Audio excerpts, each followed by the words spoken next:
Dear chapter members, professional colleagues, and esteemed guests, good evening and welcome to today's event, Future of India, the Winning Leap, organized by ICAI Singapore Chapter. Thank you for being here this evening. As we experience a broad-based economic recovery post-pandemic and an increased momentum in FDI in India, let us see where we are headed in the next decade. From a brilliant speaker and an investment guru, who I'm sure is going to keep us on the edge of our seats with his very well-researched information and tremendous insights.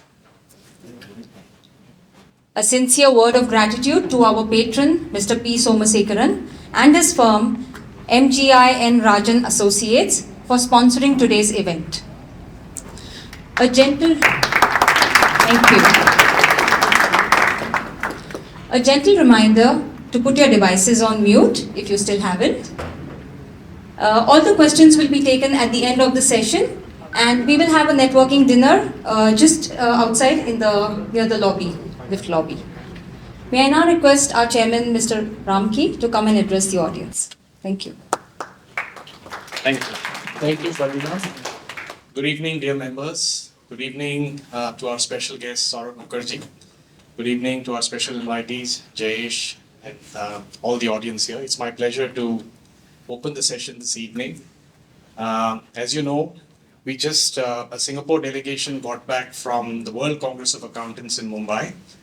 A lot of the pictures and information has been shared on our WhatsApp Connect group. I think it was one of the most amazing events, at least I would call it the best event that I've attended in India. 6,000 delegates at the Geo World Center in Mumbai, BKC. 1,800 overseas delegates, top-line speakers, phenomenal entertainment, fantastic content, great sense of camaraderie among all the members and delegates who attended. So really the image and influence of the Indian Chartered Accountant fraternity that during that event, I think went up by leaps and bounds. So I think we should all be proud to be Chartered Accountants from India. I guess we are here in Singapore. It's a small red dot, but it punches far beyond the weight. Saurabh, you're familiar, you're an international speaker, you're an author of repute. Obviously, we've heard you speak to us, and I recall the last webinar that Saurabh did for us. We uploaded the video on YouTube. We're not very professional in terms of editing and stuff like that, so you'll see the start of the video. Can we start? Hey, yeah, stuff like that. So a little bit of stuttering and stammering. That got us 50,000 views. Okay, not us, it should be got Saurabh 50,000 views. Right? So we're so proud of our association, and when I had the opportunity to invite Saurabh, he was so kind enough to fly in exclusively for ICAI Singapore Chapter today. So please, we're really deeply indebted, and normally I give a chapter update on membership, on new events, but I think today you are the star of the show. We would like to pass on the baton. I've been told that let's give maximum airtime to the main speaker. But yeah, I think people who have heard Saurabh know his intellectual capacities, intellectual horsepower, the way he's able to connect the dots, and it's like a string of pearls. I've had the benefit of listening to him multiple times. So on that note, let's just say that we are delighted. Thank you so much. And for the members, may I just remind all of you, it's membership renewal time. We are one of the best professional bodies in Singapore. I think the current year, you've seen the number of professional events, you've seen the number of social events. I think a lot of you attended the Diwali event. So there's so much of energy, vibrancy in the chapter. And I've been speaking to people on and off, and many of them have raised their hands and appreciated the good work. And it's the energy that you transmit that is, allows us to do better and better. And I would only request you to join and participate, all right? And derive value, but equally, if you can contribute to the chapter, it's great. So your membership renewal is going to be shared with you over WhatsApp and email. So I would request each of you to please go ahead and make that payment so that, you can keep the wheels of the chapter running. So on that note, thank you for coming this evening. And we really look forward to an enthralling session by our chief guest, Mr. Saurabh Mukherjea. I just introduce Go for it. a brief introduction of the speaker. Saurabh Mukherjea is the founder and chief investment officer of Marcellus Investment Managers India. An alumnus of London School of Economics, he was rated as a leading equity strategist from 2015 to 2017 by the Asia Money polls. Prior to setting up Marcellus, Saurabh was the CEO of Ambit Capital. He has authored several books such as Coffee Can Investing, Gurus of Chaos, and Unusual Billionaires. He is an investment guru and a thought leader who regularly conducts seminars and workshops for a selfless sharing and is much sought after for his expertise with a large followership. With that, let us welcome Saurabh to commence the session. Over to you. Thank you very much. So just to move the slides, I use the keyboard, right? I will move it. Thank you very much. Thanks. So folks, it's a real privilege to be here. And the reason I say it's a privilege to be here is we at Marcellus are deeply long. We are long the Indian CA profession, right? We have 16 CAs. And 90% of what I'm going to talk about is the CAs in our office, Unka research, their thinking. It drives our engine. So I migrated to India 14 years ago.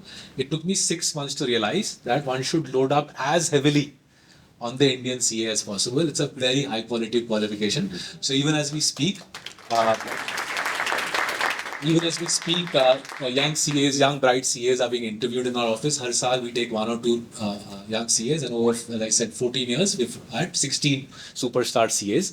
So it's a real privilege. Unfortunately, I'm not a CA, I'm a CFA, but that's why it's an even greater privilege to be accorded this honor of being able to address all of you this evening. So I'll start with a very simple slide, right? A very simple slide which looks back and tries to allay the misperception that the Indian market historically hasn't made money. So a lot of people, including my relatives abroad, have this bizarre notion that kuch rupee dhas raha hai, rupees crumbling, dollar mein dalna chahiye, right? If you look at basic data, right, this is basic data, world ke large stock markets ka returns over the last 10, 20, 30 years, over any horizon, we've been one of the world's top performing markets by a long distance. So if we take, for example, the 20-year returns, these are dollar returns, 20-year dollar returns, India is 14%, dollar, right? Koi rupee dhasne ki chinta nahi hai. 20-year dollar returns, 14%. A lot of jumping up and down happens about China, including in India. A lot of people in India have this bizarre notion that China mein kuch bhayankar tarakki hui hai, right? So if you see China, whether you look at the Shanghai Composite or you look at Hang Seng, China mein khas paisa nahi banta. Neither stock market mein banta hai, and since you are CAs, if you look at free cash flows of Chinese companies, zero free cash flow. And obviously they're linked. The reason the Chinese stock market doesn't deliver is Chinese companies' free cash flows are zilch, Z-E-R-O. Okay. So there's a lot of misperception, and as you can imagine, there's a whole market in this to create misperceptions, right? When the data is as stark as this. Now, the fact that, say, high net worth investors such as those in this room have misperceptions is, bad for the country, but not ultimately damaging. Unfortunately, Western institutional investors also harbor these bizarre notions that we should, invest modestly in India. So if we look at foreign investment, FPI investment in India, it's barely 0.6 trillion. FPI investments in China, foreign endowments, pension funds in China, is 3.5 trillion. Return comparison, right? 5 plays 14, half a trillion in India, 3.5 trillion in India, right? That's the sort of disparity we're beginning with. It's not some 19-20 ka khel, it's not a closely run affair. We are million miles ahead of China in terms of making money and giving returns, right? I'm sure there are plenty of other areas where our country is behind, and we might discuss some of those areas where our country is behind tonight. But when it comes to making money, mota paisa, bada paisa, over long periods of time, there are very few other large economies where the last 20 years, I'm not looking forward at the moment, I'm just looking back. Last 20 years, the market has delivered solid numbers. I'm not even looking at India's best companies. This is just the index in totality. Okay? So I thought let's start with the backward looking picture before we go forward. Now let's go forward because many of you will rightly say, ye to sab purani story hai. What's the news story. I think the title of the session is The Leap Forward, not The Leap Backward. ठीक है, so आगे बढ़ते हैं. Right. Now, we're going to discuss a fair few things tonight. So just to simplify it to one message, right? One message. The easiest way to think about India, and the reason my wife and I migrated to India 14 years ago, the easiest way to think about India is, what's happening in India at the moment is very, very similar to what happened in America between 1880 and 1930. Right? So 1860s, mein, as you know, US में civil war हुआ. 1870s, there was still a village economy, right? Regional, two-tower, broken village economy.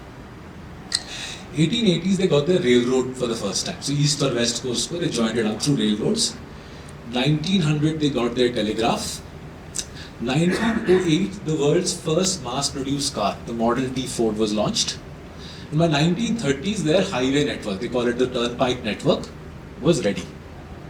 And the reason this is a big deal is, every single American brand that you associate that country with, excluding the tech brands, बाकी सारे, all the other American brands were born in those 50 years. Right? Whether it is Kellogg's, Heinz, Pillsbury's, Coke, Wrigley's, Wrangler, General Motors, Ford's, every single brand that you associate America was born in those 50 years. Why? Why is that? So think about, let's take a simple example, let's take ketchup. Right? So were Americans having ketchup in 1870s? Absolutely, they were having ketchup in 1870s. Right? Just that the ketchup market was very similar to the achar market in India today, or the mithai market in India today. It's a regional market. Achar, as you know, right, is a regional market, right? As America started joining up, the most efficient ketchup manufacturer, the ketchup manufacturer who makes the most amount of cash, that guy said, well, this is great fun, yeah, the country is getting joined up, roads are coming along, railroads are right. Why don't I use my superior cash flow to acquire other ketchup manufacturers or barbad them, destroy them, and consolidate the ketchup market? And that's exactly what happened. By 1930, one company dominated ketchup, which is Heinz. And it's a ditto with breakfast cereal and Kellogg's, right? So we migrated to India in 2008 because I used to run a company in the UK doing similar work. We used to advise families in the UK. In 2007, Sept, our son was born, and I sat and did the maths, and I said 6% we conservatively compounding kare, 6% GDP CAGR. By 2032, when the bacha will enter the job market, India will comfortably be the world's third largest economy. Now, as it turns out, I was wrong. It's going to be third largest well before 2032. But I told my wife, conservatively lete hain. If we raise the bacha in India, he can benefit from working in the world's third largest economy in 2032. And if he doesn't want to do it, and if our daughter subsequently, if she doesn't want to work in India, migrating abroad, as my parents showed and you guys have showed and I lived abroad, is not very difficult for an Indian, right? Our education system prepares us beautifully to succeed in the world outside. But if we raise the bacha in the West, imagine working in Chakala, where I do, right? You're depriving the bacha of the world's most vibrant economy. So on that premise, we moved to India, and the business model for earning a living was this. We said India will join. We didn't know when India would join up. We didn't know when that country would ring, that joining of India has begun. Because when India joins up, our business model, we would buy, my wife and I would buy 10 such companies, and the compounding of that would be our life ka earnings and wealth.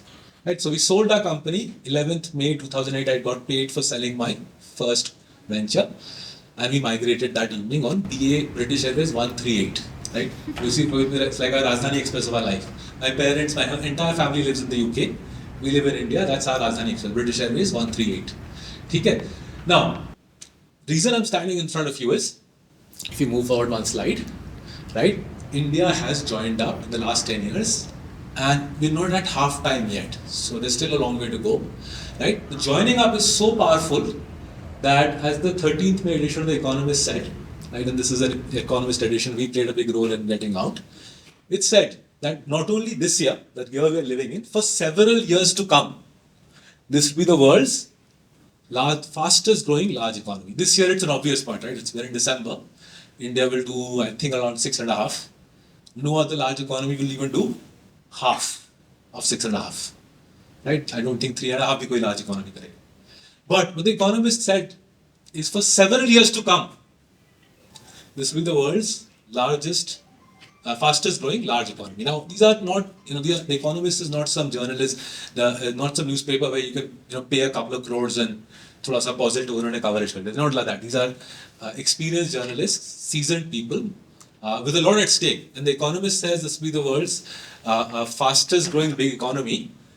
They have thought it through. Why are they saying that? Why are my clients and I investing the best part of $2 billion in India? There are 4 reasons. If you could, let's go for one slide. Right, there are 4 reasons in summary, and then I'll get into a little bit of detail. Right, the first piece, the simplest, I'll start with the simplest piece, then we'll work to the hardest piece. In the last 10 years, we have built thrice as much infrastructure. In the last 10 years, we built thrice as much infrastructure as we did in the first 60 years of independence. A lot of people don't realize the scale jump. Right? So for example, when you go to India, every airport you land in, wherever you land in India, every airport has been renovated. Has been renovated in the last 10 years. And renovated is a brand new airport. Bombay airport is a brand new airport. No, Chennai airport, every airport. Right now, if you look at passenger numbers, India domestic passenger numbers have pentupled in the last 10 years. Pentupled. तो आपके शहर में आए कुछ लोगों से बात की जिन्होंने जेबी किया है इंडिया के एक बड़े एयरलाइन के साथ. उन्होंने मेरे को बोला कि उनका मैथ्स, दिस इज आपके शहर का मैथ्स, आपके शहर का मैथ्स, मैं भी नहीं बोल रहा, वो खुद बोल रहा है मेरे को. पहले लंच खिलाया, अच्छे लोग लंच खिलाया, and they said by 2032 this will be the world's second largest aviation market. मैंने सोचा थर्ड, मैं तो फैमिली गोल पे लाया थर्ड. अब दूसरे लोग विदेशी बोल रहे हैं second largest, right? And the reason they are saying it is they can see pentupled, no other aviation market has pentupled in the last 10. So, pehla part we'll discuss is a little bit of physical infrastructure and why that's a non-linear driver of working capital, right? It's actually a non-linear driver.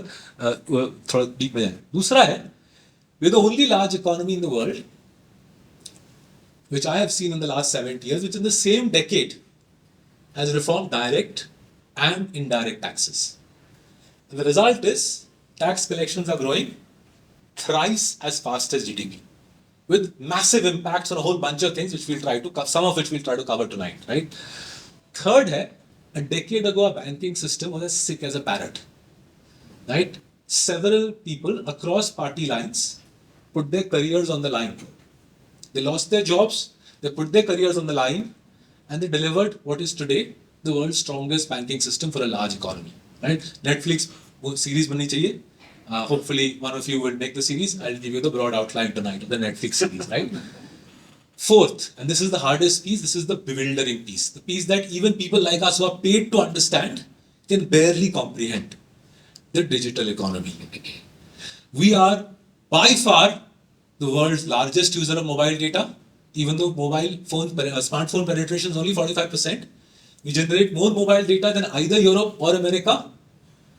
And we have by far the world's largest real-time financial payment system, transacting $1.5 trillion a year, right? And that number is doubling every 12 months, right? So again, what does that mean? How did it happen? What are the consequences, right? So a lot of the stuff, I'll try to give you some aspects of it, but this is a very rich subject, and on a weekday evening, we'll try to give you this kind of trailer, so to speak, but keep plugged into this movie. This movie will change the world. It will change your and my life, right? So let's get into the details, and then we'll discuss how to make money from it.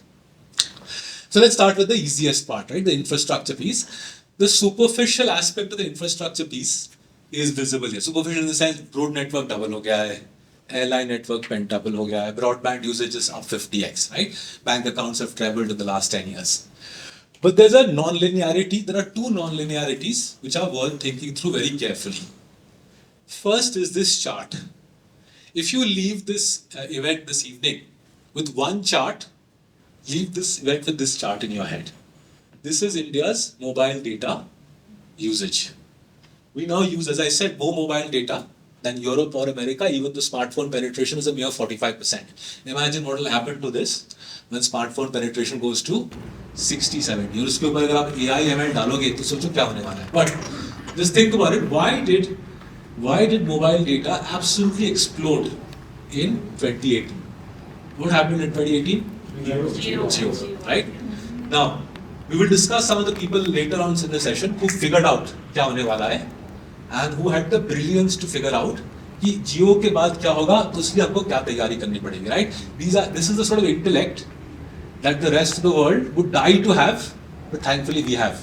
And those people have done it for the country, and we'll discuss its implications. Now, this aspect, right? Very smart companies have monetized this. They're doing it in front of you, but they're keeping their mouth absolutely shut. They're monetizing data in a way nobody else in the world is doing, but they're keeping their mouth shut. And you and I can make money by understanding how they're monetizing data. Right? So we'll discuss some of that when we come to stock specific pieces. But there's one more, non-linearity. Okay? So let's think about it like this. Road network double Y, you can see 67, highway network 67,000 to 140,000. So superficially आपको लगेगा highway network doubles, journey times half, right? But journey times more than half, right? Think about it. Why have journey time more than half? So let's say Coimbatore to Delhi, we have lots of clients in Coimbatore in the textile industry. So Coimbatore to Ludhiana used to be a 9 to 10 day journey, right? Highway networks have halved, so have 10 days become 5? They become more like 2.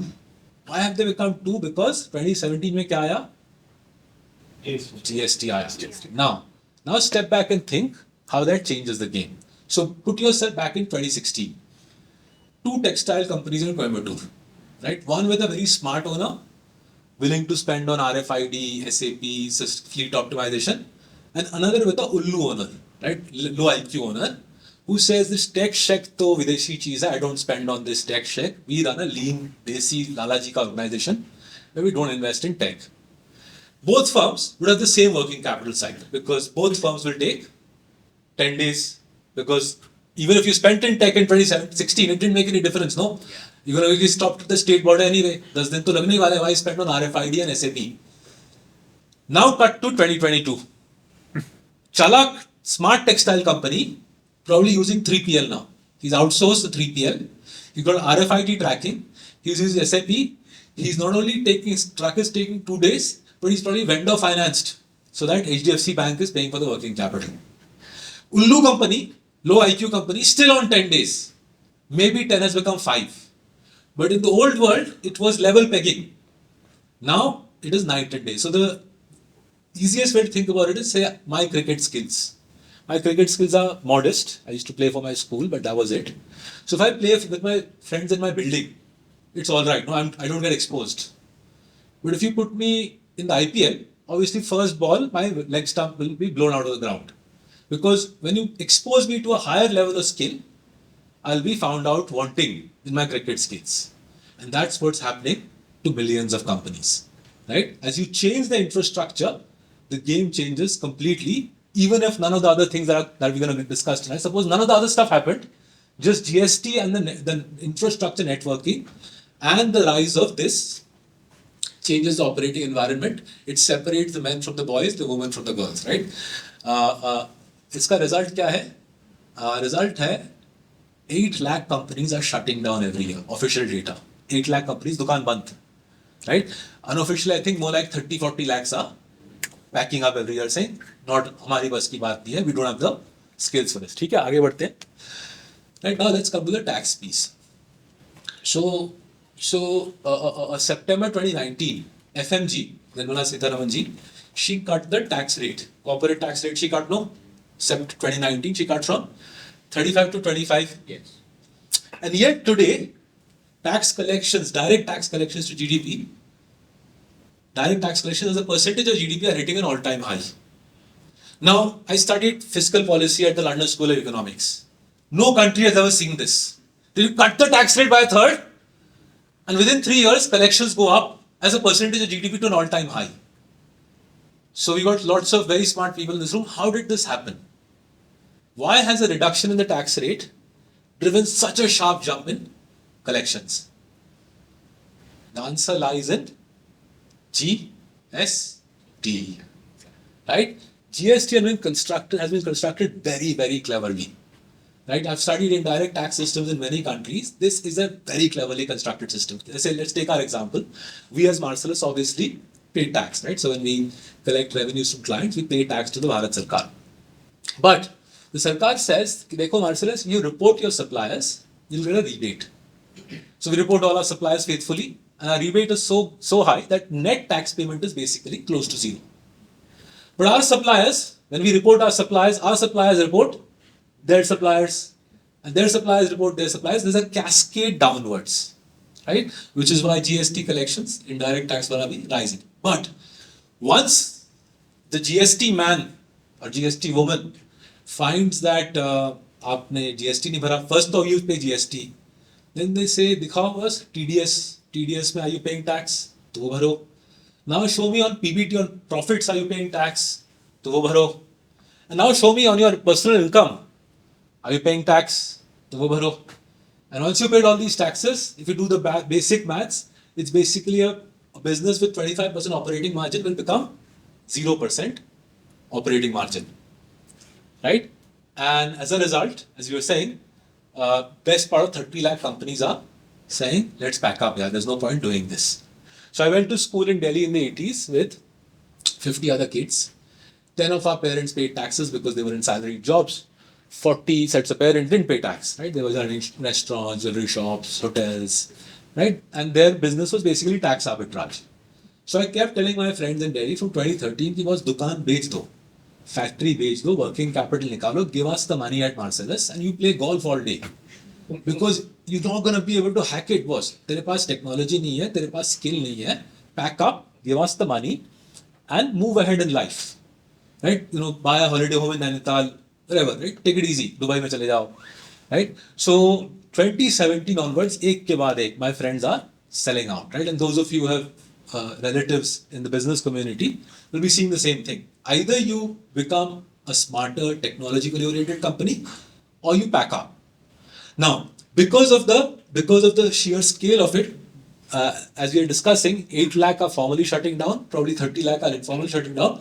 Formal sector share is going up, right? Which is the same as saying tax collections are rising thrice as fast as GDP. At the moment, tax collections are rising at 30%, GDP is growing at 10%, right? Which is the same as saying, in English, I've taken past pipes as an example, but I could have done jewelry, I could have done undergarments, paint. The unorganized sector, which in the case of pipes was half the market share a decade ago, unorganized is only a third today. I suspect a decade hence will be less than a fifth, right? And the more the unorganized dies, the more the tax collections rise, right? And it becomes a spiral, right? ये दूसरा effect है. Now let's get into the third aspect.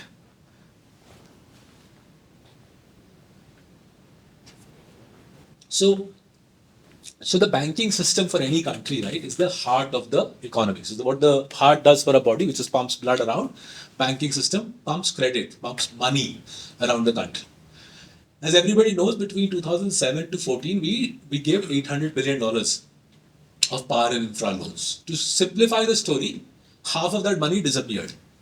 Right now, let's not get into the details of how it disappeared, किसने क्या किया. Let's not get into that. Once half of that money disappeared, the banking system basically went bankrupt. Effectively, 2013, the banking system was bankrupt because the banks were lying about the numbers. Superficially, a degree of normality was maintained. ठीक है? September 2013, the erstwhile government put Raghuram Rajan ji in charge of the RBI. As everybody knows, May 14, the BJP came to power, right? Or NDA came to power. We know from public data that Raghuram Rajan ji and Prime Minister met through late 2014, early 15. In June 2015, one night in June 2015, the RBI governor asked all the, they called CMD, matlab Chairman and Managing Director, one sort of insan who has all the traits of a god, right? They were called to the RBI, right? CMDs were called to RBI, all of them, Mint Road Bunayega. And Raghuram Rajan said, I'm going to give you all of you 90 days. If on the 91st day I don't see your real numbers, matlab the NPs you're suppressing, if they're not published on the 91st, you can forget about having a job. Right? So, बोला उसने ऐसा पहली बार in Indian history. Because historically बोला जाता छुपाओ. Because you know, if you tell the world you're bankrupt, then the country will collapse. This guy said, no, tell the truth. I'm giving you 90 days. So all of these dudes went home and they called mommy and daddy in Delhi, of course. But mommy and daddy, mostly daddy, I suppose, said, I'm sorry, I can't help you. Right? So for the first time in Indian history, in September 2015, much to the disbelief of people like me, who are specialists in accounting fraud, we saw real numbers being published, real NPA. Okay? But cynical people like me said, this is going to be a short phase. ये तो ज़्यादा दिन चलेगा नहीं, right? In Hindi we said. But we were morons, yeah. We didn't know. 2016, the government of India enacted the Insolvency and Bankruptcy Act, which, as you know, says that if you've been declared an NPA, you get 90 days to figure out a plan with your creditors. And if you don't have a plan on the 91st day, you're on the street. So what did cynical people like me say? Ki nahi boss, this is only for the chota insan, for the SME. For the big guys, though, they'll be safe. Right? And then we watched in disbelief as in the next 2 years, some of the mightiest looters in the country were either thrown into Tihar jail or they migrated to London and their businesses were auctioned for free. Basically, nilam ho gaye. Hindi mein bolte hain nilam ho gaye. I wish I knew this phrase in every Indian language, right? Because I could then tell the promoter in his language, right? To nilam ho gaya, right? Anyway, in the process, one RBI governor lost his job, a second guy came, he lost his job, but the third guy came, they said, we're not going to give up the fight. The vested interests have power, but the system also has power.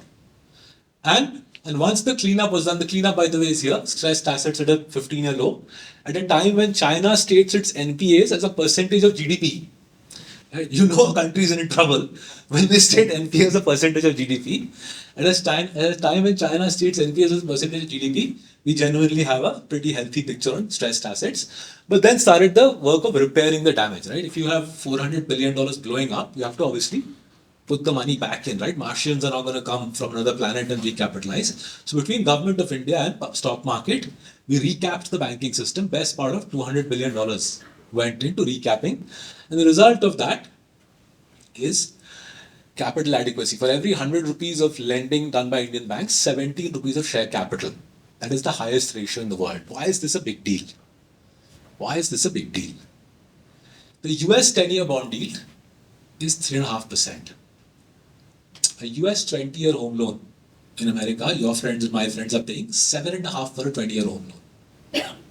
The Indian 10-year bond yield is 7.5%. An Indian 20-year home loan is 8%. In America, the bank's asking for a 400 bips premium on the 10-year for a home loan.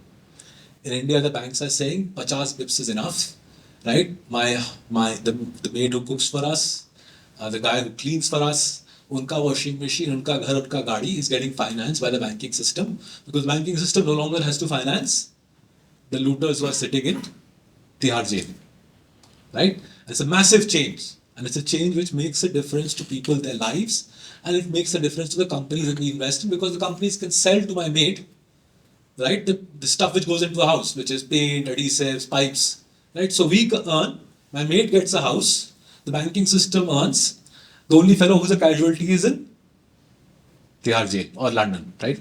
So we've written a book on this, we've sent it to the fellows in London and said, "Tumhare paas, you've got nothing to do, you might as well read my book, which I explained, tune chori kaise kiya hai." Let's move ahead. Now we come to the most nonlinear part. This is where the world has no answer. Even we are bewildered by the scale of change. I'll take you through it step by step. Then I'll take you through why this is such a big deal. So 2009, Nandan Nilekani ji quit his job as the CEO of Infosys, right, to become the head of Aadhaar, right? Nandan Nilekani was his vision. All of us did Aadhaar, right? But we sort of grumbled a little bit. कि line में लगना पड़ा, बच्चे का कराना पड़ा, biometrics, fingerprint दबाना पड़ा. Right? We couldn't understand what's the point of all this. बड़ा hassle है. Right? We couldn't understand why are we doing all this. At least I winched, right? Because I'm a habitual wincher. Then 2014, new government came. Again, Indians said, नई सरकार तो UPA कायम बंद कर देगी आधार. Right? But obviously people don't rise to the stature of Prime Minister without having an outstanding brain. So we know again that Modi ji and Nandan Nilekani ji met. And next thing we know is late 2014, Modi ji said Jan Dhan, which is a bank account for every Indian. Again I said, ऐसे कैसे होगा boss? Every Indian bank account, how is that even possible? Right? And some 400 million bank account 6 महीने हो जाएगा. Again, वैसे नहीं होगा. But obviously, चाबुक चलाया गया. And by the end of 2015, 1.2 billion bank accounts and 1.2 billion Aadhars were synced out, right? 2016, Mukesh Ambani ji announced Jio, and as you saw, 2018 it was launched. Nandan Nilekani figured out as soon as Mukesh Ambani ji announced Jio what that meant. So he swung into action. He went to the he went to first to the government and then to NPCI, and UPI was launched 6 years ago. Unified Payment Interface, right? Again, people like me couldn't see the logic of it, but I was lucky this time. At a baggage carousel in Bangalore airport, I bumped into Nandan. He said, "मेरे गाड़ी में बैठो, समझाता हूँ." So from Bangalore airport to Hebbal, he explained to me क्या logic है. If you guys want to read the logic, read Nandan's 2009 book, Imagining India. पूरा vision laid out है. And that's when it dawned what Nandan had done for us. Right? He's the visionary. In tech terms, he's the architect. The government is the executor. Right? So let's understand what UPI does for us. So outside our office in Chakara, there's a chai ki dukaan or coffee ki dukaan. It's run by a young lad from Telangana. So till a year ago, 80% of his payments were in cash. Only 20% was UPI. Now 80% is UPI and 20% cash. The reason is, he says, you're going to give me $50, I'm going to give you 25 back. It's going to take me more time to give you change than to give you coffee. And it's going to take more time for you to take the change than for you to drink the coffee. Right? So he's put a QR code. He doesn't even ask you. He's put a little mic next to the QR code so he can hear the sound of you're doing the kaching. And he carries on. And he says it's further. He says, I don't have to go to the bank to deposit the money. Because if I go to the bank before closing time, I'm going to miss out serving you guys to dhanda. Opportunity cost है. Now step back and think about this, right? हमारे office के बाद juice वाला भी UPI से लेता है, मेरे घर का प्रेस वाला भी यूपीआई से लेता है, मेरा न्यूज़पेपर वाला भी everybody now, at least in Bombay, and NPCI is saying 20% of Indian SMEs only operate on UPI, and we know from RBI data that 45% of GDP is now flying through UPI, double from last year. Now step back and think of the many use cases. Let's do a couple of use cases fatafat to understand the monetization opportunity. Behind every UPI is a bank account. You can't have UPI without a bank account. So assume that हमारे office के बाहर coffee वाले का bank account is with HDFC Bank. HDFC Bank can see, right, that this dude has 9,000 credits every day at $25 a credit. And you don't have to be an Aditya Puri to figure out. This is a colossal working capital finance opportunity for the people with the highest cost of capital in the country. Right? The SME dude. So the SME dude ka working capital girega at a rapid rate. He'll get paid quicker, but he'll also get financed by the banking system. Right? Now, दूसरा use case सोचो. As the banks collect more and more data on all our UPI, they will do AI/ML. They will apply machine learning to that, and they will figure out who are the juiciest customers, SME में and personal lending में, who have behaviors which suggest these are super low risk customers. Right? Low NPA, low risk. Those guys' lending rates will go down. Which means the SME who doesn't display this behavior, who does दो number का business, कच्चे में धंधा, that guy will get jacked even further. Right? Now, people in India, as you know, don't stop, right? 24 घंटे काम चलता है. As you might have read, Bombay has the longest working hours in the world. Right? You get to sleep in Bombay for 4-5 hours. Already, ONDC has started. Again, Nandan Nilekani architect. ONDC is owned by the Indian banks. And what is ONDC? Right? Open Network for Digital Commerce. So let's step back and give you an example. So if you do Amazon here or Amazon in India or Flipkart in India, so those are monolithic platforms. So suppose you want to buy, my book, Unusual Millionaires. If you want to buy it on Amazon, Amazon basically has an algo which decides which vendors are displayed in front of you. Amongst the various vendors who are offering my book, Amazon has an algo which decides in which sequence they're displayed in front of you. You choose the vendor, but Amazon then chooses the payment system, and Amazon chooses the delivery network. If the vendor who didn't get the sale is aggrieved, and he leaves Amazon, he loses all his customer ratings. Right? He's a bit shafted, he doesn't have that much power. What ONDC says, and it's a beta version at the moment, what ONDC says is, you can be an Amazon customer, but you can buy Saurabh's book from any book vendor in the country regardless of whether the fellow is on Amazon or not. Furthermore, you can decide on what basis you want to see the vendors. Proximity to your house, price of the book, condition of the book, star rating of the vendor, etc. Once you've chosen the vendor, you choose what payment system you want to use to pay for the book. Once you've chosen that, you choose what delivery system you want to get the book. So you unbundle the whole thing and you reduce the power of the monolithic platforms. ONDC is owned by the Indian banks, right? So let's see, this is the ONDC का third month of beta चल रहा है. Sounds like the beta is going well. Can we pull it off? In the meantime, all of India's benefit payments go through UPI. So $70 billion a year India gives to the poor, 2.5% of GDP. Through the 2 years of COVID, India dispensed $300 billion of benefit payments through UPI. Not a single rupee in cash, Sara UPI, middleman completely cut out. The poor get the money and the poor get a banking system and identity. Right? So this has many more layers to it. We'll discuss it in a minute. Let's move forward. Right, now these changes are interplaying with each other. There are many loops around the interplay. Let me just do one loop in the interest of time. So let's do one loop around the interplay, right? So as we discussed, the government is saying, my tax to GDP ratio government is saying is 12% tax to GDP, all-time high, but I need to get to 15, which is where Southeast Asia is. So as the government pushes further and further on tax collection, right? As the government pushes further and further on tax collection, more and more businesses are getting formalized, right? The government pushes tax collection, compounding, enforcement, all of that. More and more businesses are getting formalized. The chota business shuts down. Those who survive, what are they going to do with the money? Will they buy a flat in Noida or Sarjapur or Gindi or Salt Lake? Or will they now invest in financial assets? Right? Remember, as per RBI, 95% of Indian household wealth is in physical assets. Why? Because you couldn't take your black money and go to the stock market. No. So you're perforce buying low yielding assets, gold and real estate, because you had no choice. But now that either you shut down or you go compliant, in both scenarios, you're going to go white. Right? And the result is rapid financialization. So a decade back, we had 19 million demat accounts. The latest figure actually is 120 million. 19 million demat accounts say 120 million. There's been no PR campaign saying demat sahi hai. Right? It's not required. A decade ago, your and my relatives used to save barely $100 billion a year in financial savings. Pura country ka. Last 3 years, they've done $300 billion a year in financial savings. Now, as you save more and more money financially, rather than physically, what happens to the cost of capital? Cost of capital goes down, no? So, 20 years ago, the 10-year bond yield in India was 12-13%.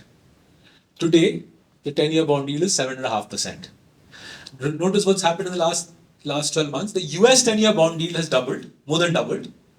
Our 10-year bond yield has only gone up from 650 to 750. Right? Why is that happening? It's happening because your and my friends and relatives in India are pumping more and more money into life insurance, home insurance, mutual funds, PMS, AIF. And why is that happening? Because people have realized that buying a flat was a behavior not because of any great decision on my part, because I was laundering my black money savings. Right now, the result of this is lower cost of capital. But who benefits from the cost of capital? Does Titan benefit more, or the local jeweler in Karol Bagh or Zaveri Bazaar benefit more? Right? Titan benefits more. No? Titan's financing itself in the Bombay financial system at 4% per annum. Working capital cost 4%. The Karol Bagh jeweler, if he's borrowing in the Hundi market, is financing at 20%. If he's borrowing from HDFC Bank, he's financing at 10-11%. The Karol Bagh jeweler, if he's with HDFC Bank, is better off, but the benefits are far sharper. The result is, because the whole system of an integrated economy, right? Better logistics, lower working capital cost, lower cost of capital. Because of the nature of this, the strong keep getting stronger. So when I migrated to India, the top 20 companies accounted for 30% of India's profits. Today, the top 20 account for actually 70% of India's profits. 20 companies account for 70%. This is how Japan industrialized. This is how Korea industrialized. This is how America industrialized. This is what economic development means. The transference of economic activity from the many and the weak to the few and the strong. Right? Now, what does it mean for making money? Let's get into it. थोड़ा सा और आगे बढ़ते हैं. One more slide ahead. Yeah. So the first practical implication for making money is, as you create this new economy, right? More tech savvy, better infrastructure, lower cost of capital, the economy becomes more efficient. Which is why Apple is making iPhone 14 in India, right? And I mean, there are many such opportunities. Let me just use one to exemplify how big a deal this is, right? Apple makes $200 billion worth of iPhone 14s. $200 billion. At the moment, for the first time since Apple ka creation, they're making their latest iPhone partly in China, partly outside China. India में $2 billion का बनता है. Just $2 billion they make in India. Right? For the first time they've done it. The latest iPhone is not just exclusively being made in China, it's also being made in India in outside Chennai by Foxconn and outside Bangalore by Vistrion. But as you would have read, China mein, the Foxconn factory is jammed, no? Because of non-stop COVID. So assume just 1 quarter, conservatively assume 1 quarter of iPhone 14 production moves to India. That is, 1 quarter of 200 billion is 50 billion. That's 2% of GDP almost. The overall smartphone market is around 400 billion. Assume 1/4 of that humko aa jaye. That's a $100 billion industry, right? They've already announced airports. I think they'll next announce iPad. They have no choice, right? And there are several other industries, pharma, medical devices. If you conservatively add up, by conservatively means take the global market and take a smattering of share for India, you're looking at $300 billion of extra economic activity. So we spend our weekends going to places like Vapi, Surat, Hyderabad, Hosur, and honestly it becomes difficult to sleep at night because you see the scale of what's coming towards us, right? You meet people in, say, for example, Baroda, who say that we make around 300 crores of API, active pharmaceutical ingredients. जो हमारा MNC client है, that guy says China में आप 300 करोड़ बना रहे हो, China 3000 crore बना रहा है. US सरकार ने हमको ऑर्डर किया, the MNC says the Indian supplier of Baroda, US government ने ऑर्डर किया है कि चाइना का 3000 करोड़ का मिनिमम इंडिया से 1000 करोड़ आना चाहिए.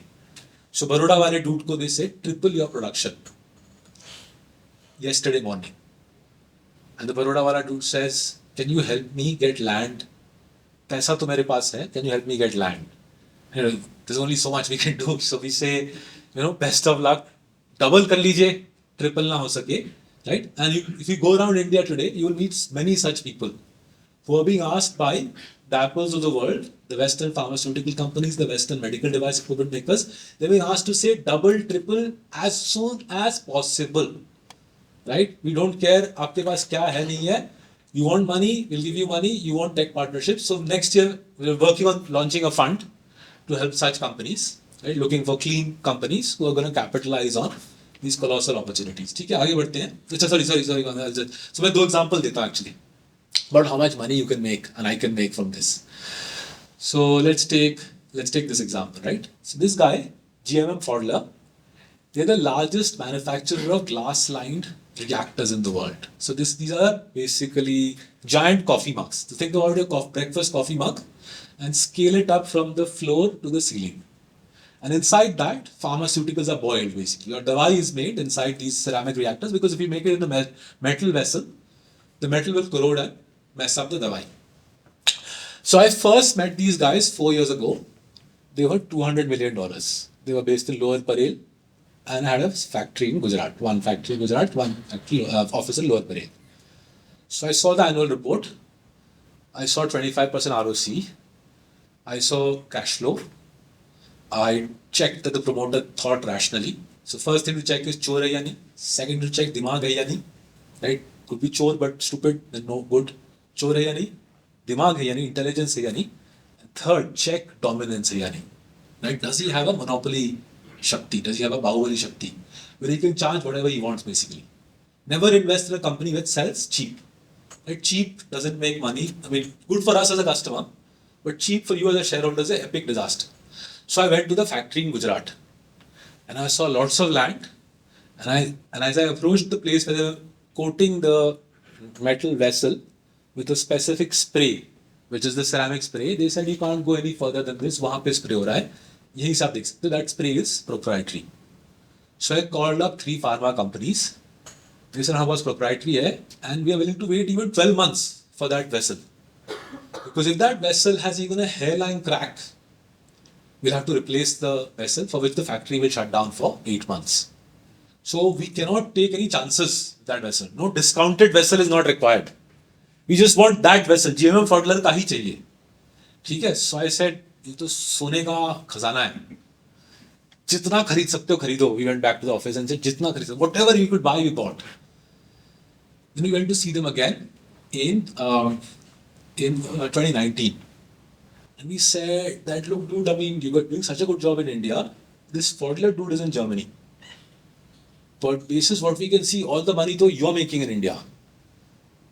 Why don't you use all this cash flow in India to buy the guy in Germany? So they said, ऐसा भी हो सकता है क्या? He said, why not?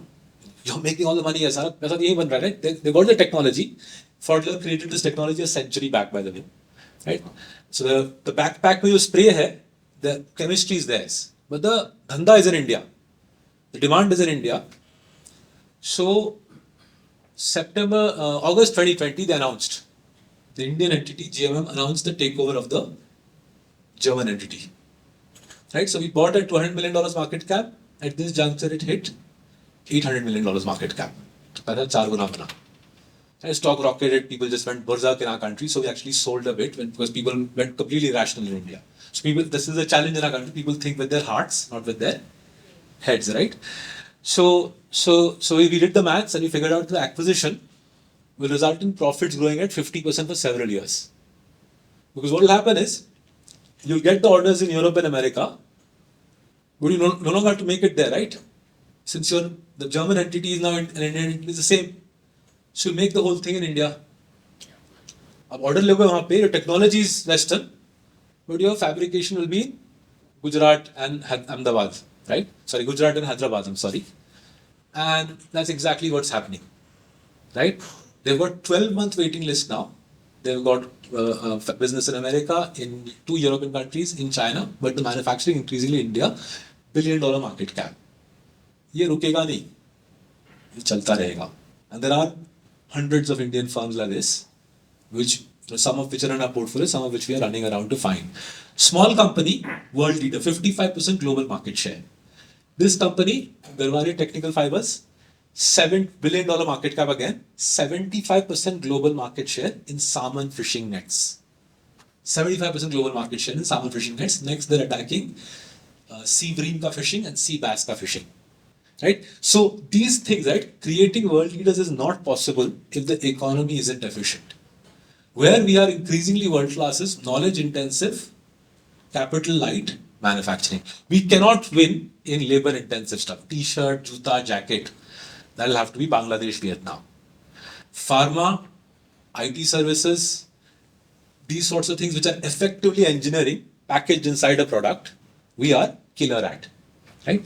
Let's move forward. Right? Now, if you step back and think, what does it do? As I said, polarization or I. So you take profit share. The profit share of the top 20 is going higher and higher. Right? What that does is it renders traditional finance theory completely irrelevant. Traditional finance theory क्या बोलता है that there will be mean reversion, that a company's ROCE cannot go too far from cost of capital. Right? Why? Because competition आ जाएगी, competition will come and beat down the ROCE back to cost of capital. In India, because you are seeing increasing returns to scale, because as the country joins up further, from a regional giant to become a national giant, from a national giant to become a global giant, right? You get rising returns to scale, and that the dominance of the leading player keeps rising. As a result, the strong get stronger, and finance theory misunderstands it. Therefore, the stock market undervalues the monopolist. The stock market says monopolist, tomorrow morning only he will stop being monopolist. Stock market implicitly assumes that. They say, kitna din chalega? And what we are seeing in India is a reality where the stock market misunderstands this, right? So effectively think of a DCF, since you guys are CAs, think of a DCF. Typical Desi DCF says 10 years of good free cash flow, uske baad thap, right? Our math suggests 10 years ka 20 years, 25 years of great free cash flow. So in many of the cases, many of the companies that I've discussed with you this evening, the stock market is giving you 100 rupees ka maal 30 rupees pe. Right? Stock market is giving you 100 rupees ka maal 30 rupees pe. So if you go open your Excel, just do, it's very easy to do and it's very powerful. If you do 25% free cash flow growth for 5 years, and then you say it goes to a perpetuity of 5 forever, you'll see PE multiple shouldn't be more than 25. But if it's 25% free cash flow growth for 15 years, then perpetuity of 5, then your PE multiple can be even 80. And if it's 25% free cash flow growth for 25 years, which is what, by the way, Titan has done, and Pidilite has done, and Asian Paints has done, 25 for 25 years, then warranted PE multiple can be even 250. Right? And that is the nature of monopoly compounding in our country, right? So let's do one example and then I'll bring the evening to an end. Just go forward one or two minutes, go for another slide. Sorry, I just stopped there, I'm sorry. Yeah. So this is the demonstration of the monopolization. So if you take, say, the 70% figure, in the 10 years ending 2013, 70% of the index constituents beat the index. Right? In the 10 years ending June 22, only a quarter of the index constituents beat the index. So let me explain it in simple terms. I went to school in Delhi with 50 other boys. 10 of us used to study, the other 40 used to party. So 10 of us were dragging up the average marks of the class. Right? So only 20% of the class was beating the class average. Right? It was a polarized class. 10 guys studying, 40 guys partying, polarized class. That's what the stock market has become. Polarized stock market. Alright? In that entire pre-Modi era, everybody in the class was doing, they were able to somehow get by. Right? This class is very polarized. For the reasons I've discussed, right? It's like me playing in the IPL. Middle stump out, first ball. Right? Now, let's just discuss paisa kaise banta hai isme. Just go forward, couple of slides, please. Or thoda sa aur forward. Or forward. Chalte rahiye, please. Chalte rahiye. Keep going forward. Yeah, just stop there. Okay. So this is the system, right? Clean accounts. Clean account step 1. Right? Identify the crooks using the skills that you guys have. Second is identify sensible capital allocators, promoters who know how to generate a return on capital higher than cost of capital. And then if you, once you apply the first two, there's only left with 10% of the market. Out of that 10%, you're looking for companies who charge their customers 20, 30, 40% extra.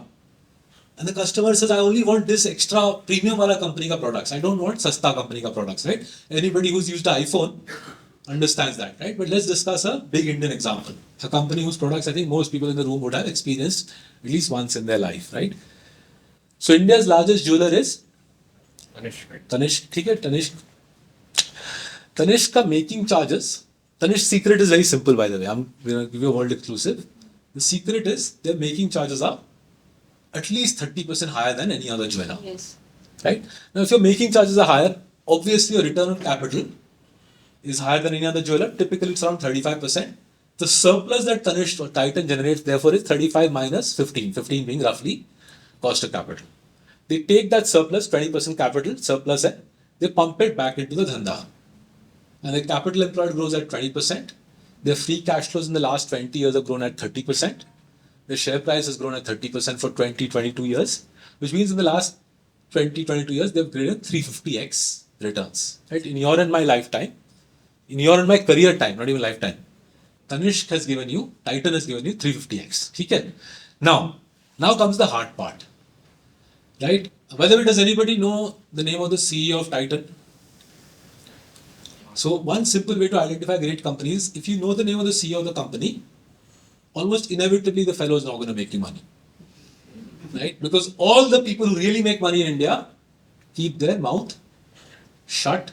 You will never know about them. All the people who make serious money. The other lallus who make themselves known, right? This is a unique feature of the country, right? So let's do another one, right? The people from all over the country. So let's do, does anybody know the richest man in Hyderabad? Richest man in Hyderabad, by far. Nobody even close to that dude. One guy, head and shoulders above everybody else. Heavy hint, pharma sector ka banda. Devi Lab. Right? 75% of the world's painkillers come from this one guy. 50% of the world's anti-diabetic dawai come from this one guy. 40% of cough syrup API, one guy. 35% of blood thinner API, one guy. Murli Devi, has he come to Singapore to open some udghatan, some film fair, nahi karega.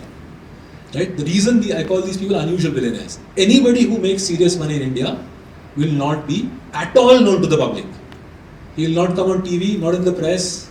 He will be completely invisible. He will be minting money for you and me.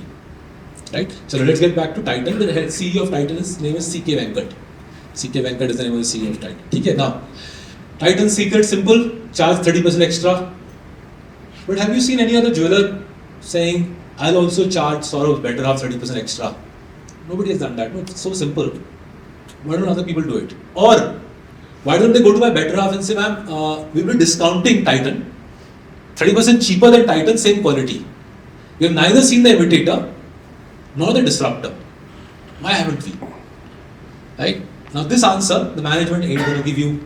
If we go to C.K. Venkat Saab and says, Venkat Saab samjha dijiye, he'll say something about बहुत difficult economic environment है, it's challenging times, some sort of natural comf, which will camouflage the depth and strength, the muscle of the franchise. So your and my job, simple job, is to read the annual report and understand what the real game is. And you guys this is why we are massive bhakts of the Indian CA. The Indian CA uniquely qualified to sit with a cup of coffee and read 10-15 years of annual reports and figure out सचमुच में क्या game है, not the bakwas in the media. So let's do Titan.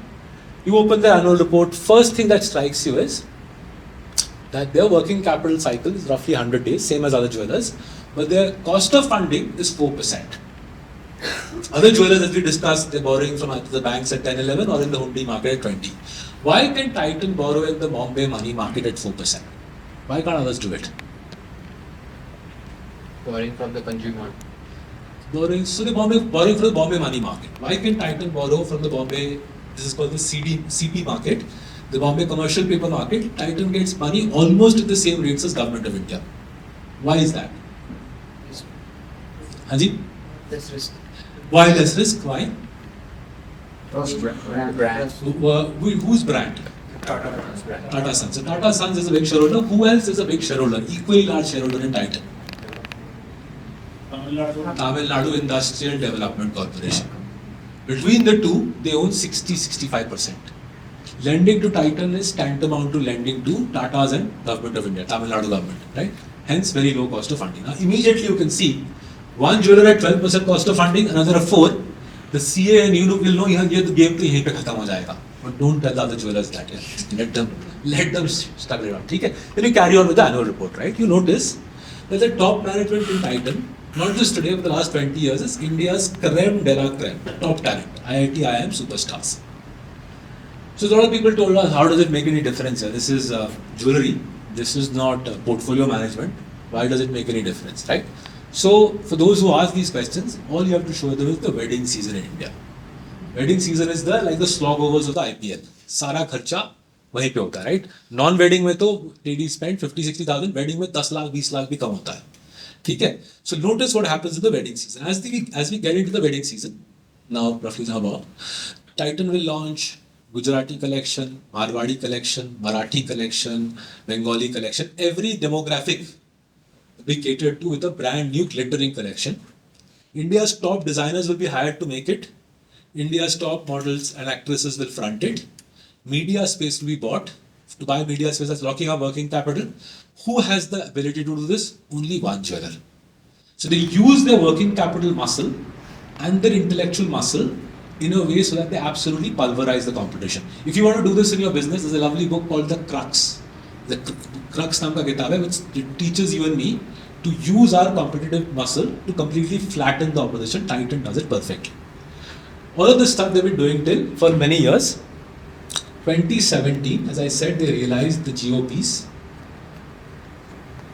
and they added another layer of muscle. Chip chop.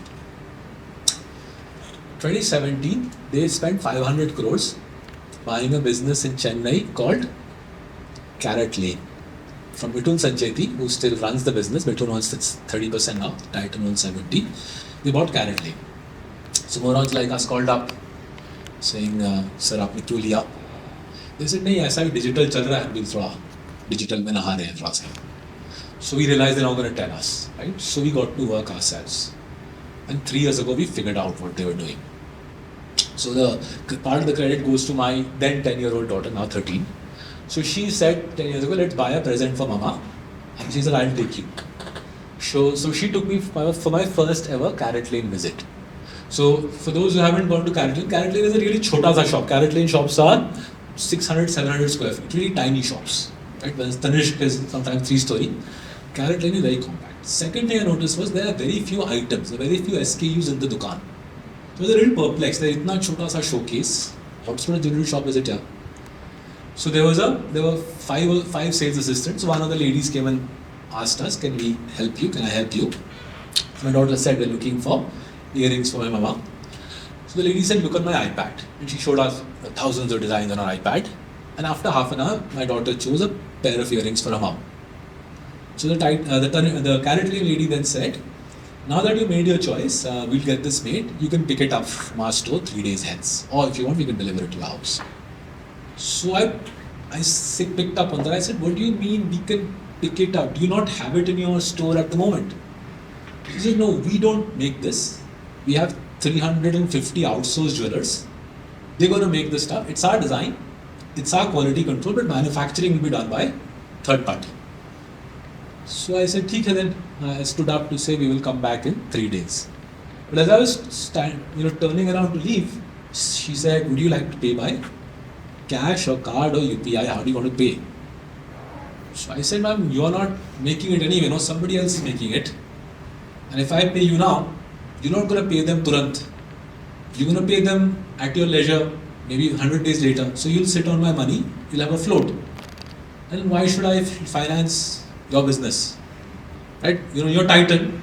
Why should I be giving you working capital? The local jeweler in my suburb of Bombay, that dude though is borrowing money from a bank, making the stuff and praying to God that somebody comes to buy. So if that's his fate, why should I finance my purchase? Why should I finance my own purchase? So she said, well, I don't know what you're saying, but if you don't pay, we're not going to make it. So my daughter started kicking me under the table. So I told myself, will the Tatas run away with my 20,000 rupees? I said, nahi, wo nahi bhagenge. So I handed over my card. Although while thinking, so unfair of the local jeweler. That poor fellow though is history, right? So when I handed over my card, the lady took my credit card and she handed over the POS machine. But before she swiped it, she said, if you download our app, you get a 15% discount. I thought, why is she doing this? I'm committed to the purchase. Why is she giving me a discount? Game kya yahan pe? So next day I took the app, which my daughter downloaded it to run for the discount. And I showed it to our IT team in Marcellus. I said, ye kya ho raha hai iske andar? Game kya hai? Why are they so keen that I download that? This has happened 2019, 2020. So they explained that what happens in India is because our data security rules, our data privacy rules are a little slack. Whoever's app you download in India, whichever company app, basically your phone opens up. Your location is tracked. Your SMSs are read. Once you read the SMSs, you can figure out what's your income, what's your outgoings, how much do you spend on holidays, food, etc. And your profile. So a year later, I asked Mithun, still runs it, and he said, basically, agar aapke phone pe kisi ka bhi app, whoever's app you have in India, after a couple of years, they can write a 2,000-page book on every facet of your life. So I then sat back and then looked at how they had, used that information. So every time our wedding anniversary approaches, 15 days prior, the blitz begins, right? Through email, right, message. and they're able to figure out my wife's tastes in jewelry better than I can. Because they know exactly who we are, right? हमारा strata, income, postcode, सब कुछ जानते हैं. And I realized over time is if I go with their suggestion, then it goes down quite well with my better half. Whereas if I go with my own imagination, जो भी मेरा दिमाग है, I typically have to go back again. Right? So think about it, right? Small shop, very little spend on real estate, very little by way of working capital, in fact negative working capital. You're selling to the customer once and you're locking the customer in forever. Right? The local jeweler has no hope in hell. Tanishq grows at 25%. Carrot Lane, this business, the digital business grows at 50%. Okay? The stock market has no idea what I just told you. Now, remember the Heinz example? What is the monopolist going to do? Monopolist is going to look for more and more massive markets to consolidate. After jewelry, what is the other market that women spend a lot of money on where there is no leader, there is no large player? Haji? Cosmetics है, but cosmetics in a way Nike आ गया है, sarees. Sarees, nobody knows the market size. We reckon it's anywhere between $30 to $50 billion market. And if you look at Ministry of Corporate Affairs filings, some of the South Indian saree chains make 4-5 crores of profit a year. That's it. Right? Now, what we did was we realized Taniera Khola Titan ne 3 years ago. Right? So our analysts, the youngsters, CAs again, वो notebook लेके दुकान के बाहर बैठ गए. How many people go to Taniera? What is the average spend? And we figured out roughly a year back that on the 32 Tanieras, they're already profitable. Titan is already profitable. Basically, Carrot Lane का जो model है, Taniera पे same model चल रहा है, which is figure out local tastes, right? Depending on where the Taniera store is, figure out the local taste and effectively end up grabbing over the next 10-20 years a $30 billion market. Titan's market cap itself is only $30 billion. Right? This is why living in India today is such a privilege. This is why what you're going to see over the next 10 years is the Heinzification of India, the consolidation of India. It's not going to be pretty at many levels because, as we said, millions of small businesses will be flattened. But for your and my strata in India, it will be 10 years of unbelievable prosperity, both from their jobs perspective and from their wealth perspective. So thank you very much for giving me this opportunity to tell you our story in India, and we hope to see you benefit from the rise of modern India. Thank you very much.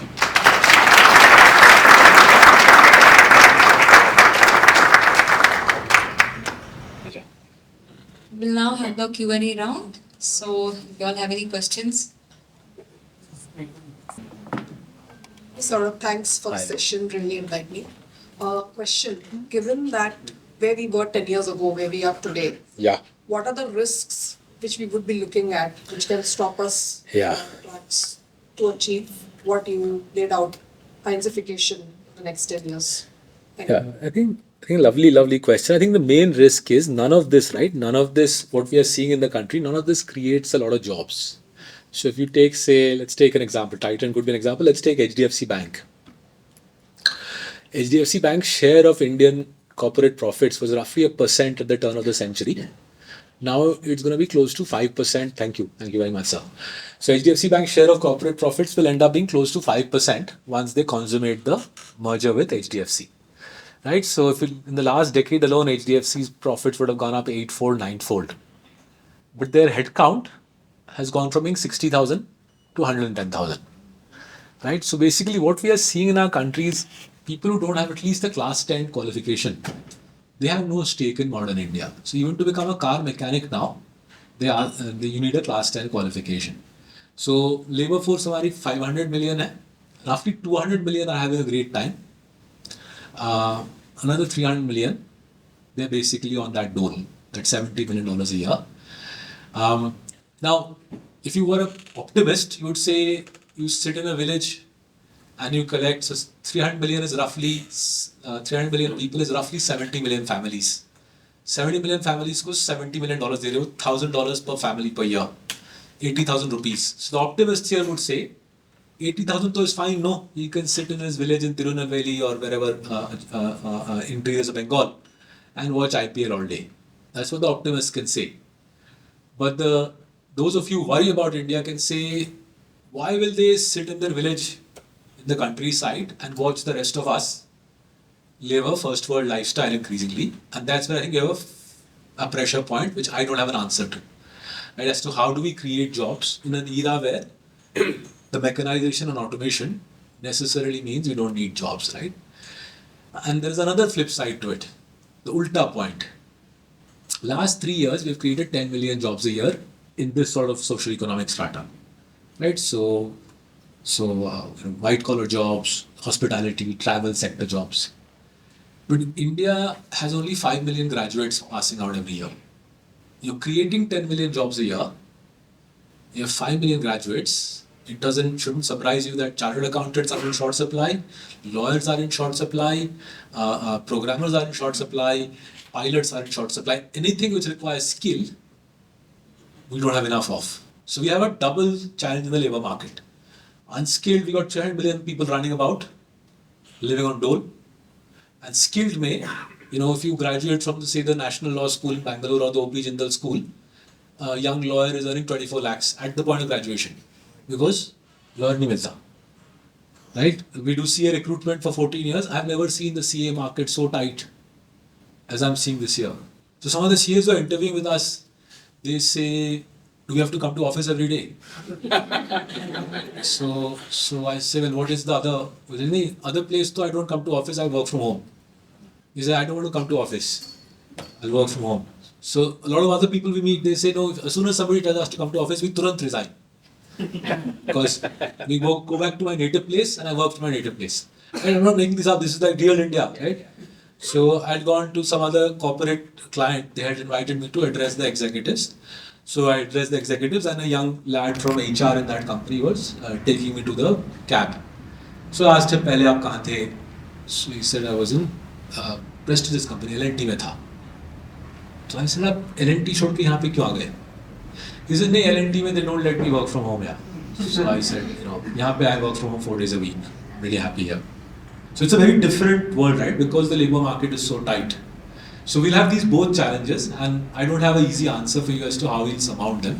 The superficial way, if a client asks me these questions, I say, देखिए automation तो हर चीज में आ रही है. So you can circumvent the issue for a while, but the social issue, I don't have the answer. You could argue that is the biggest fault line we face. We are too high tech for our own good. We are too intelligent in a way for our own good. The NPAs were quite high and it was recapitalized 2,000 crores. That money came from somewhere. Then you talk about the rich getting richer, the strong getting stronger, the amount of debt is increasing. So at a macro level, is that a concern of defaults, NPAs, all of those things?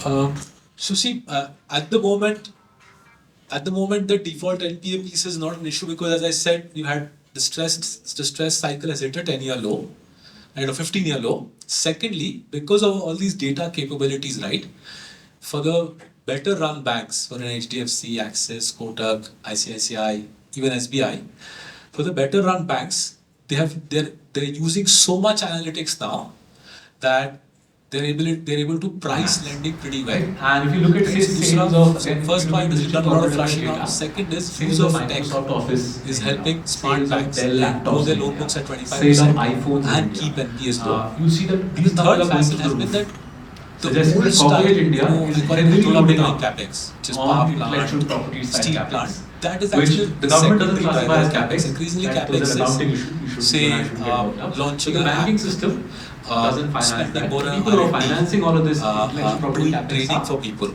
creating your angels brand, and creating a database. VCs. Those sorts So I of live in a place called intangible assets Powai, for our capex. Bombay. Anyway, the banking Right? system. If you guys come to our doesn't Starbucks, finance. the Starbucks is like an And if you indoor look at stadium in sales Powai. of, again, if you look at Ministry of Corporate Affairs data, sales of Microsoft Office in India, sales of Dell laptops in India, sale of iPhones in India, you'll see that these numbers are going through the roof, suggesting that corporate India is heavily loading up on intellectual property style capex, which the government doesn't classify as capex. That those are accounting issue. You and I should get worked up. But the banking system doesn't finance that. The people who are financing all of this intellectual property capex are angels and VCs. So I live in a place called Powai in Bombay, right? If you guys come to our Starbucks, the Starbucks is like an indoor stadium in Powai. And basically it's a VC funding hub. Where IIT Bachchas, they look like 15 I think, but they're probably 18. The IIT Bachcha sits all up in these coffee tables, and the angels in our neighborhood and which VCs hai, they sit, and if you want to go to Powai, because it's a 20-minute ride to the airport, just go to the Starbucks in Bombay airport. Or obviously you can go to Bangalore. Right? So this IP is financed by the VCs and angels, and as you know, every neighborhood in India now has an angel list. So some dude locally will run it. Powai Angels is the name of our angels, and there you can have a 10 lakh car. Depending on how much money you have, you can put up 10 lakhs, 5 lakhs into. So that's the nature of the capex thing. So a lot of people in India get very worked up. Capex nahi ho raha hai. It's like one of those which it's like my saying, mere bete ko tu padhai nahi kar raha hai. One of the things you have to stay as a father, you feel. Whatever the child does, you have to say you're not studying enough.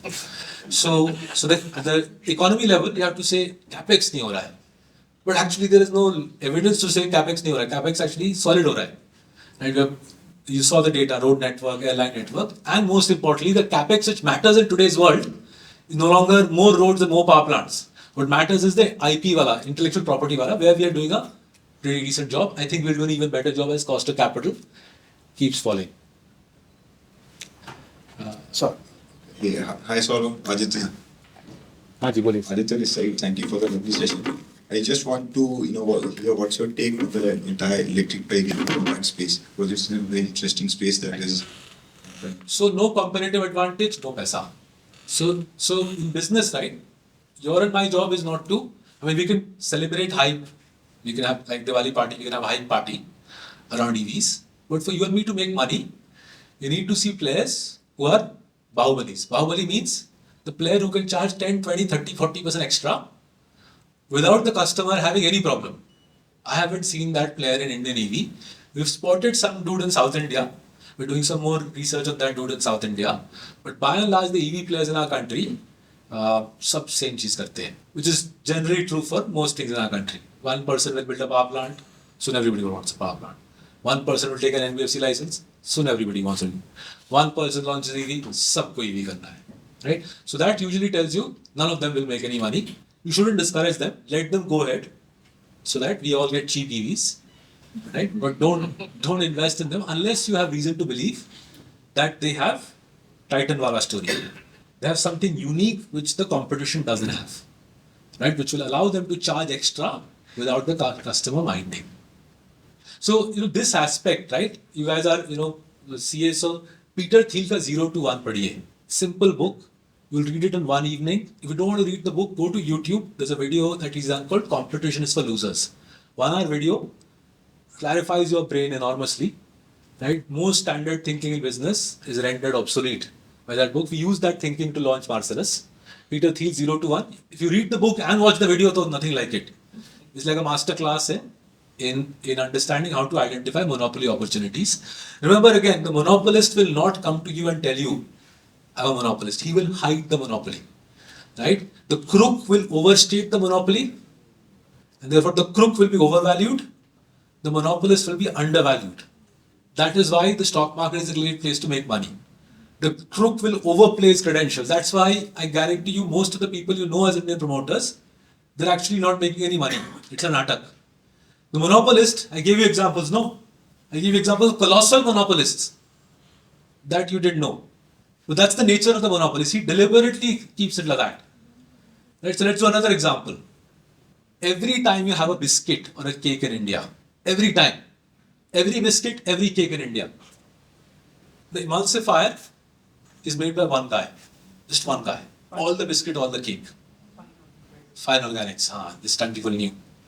Right? Who runs Fine Organics? Anybody? Mukesh Shah. Forget you guys were here. I live 2 buildings away from him. People in my building have no idea. People in his building have no idea.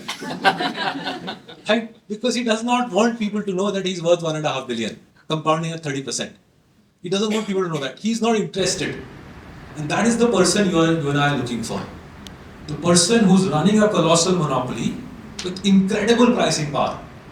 Mukesh Shah can ask pretty much what price he wants from not just Indian FMCG companies, the world's largest FMCG companies.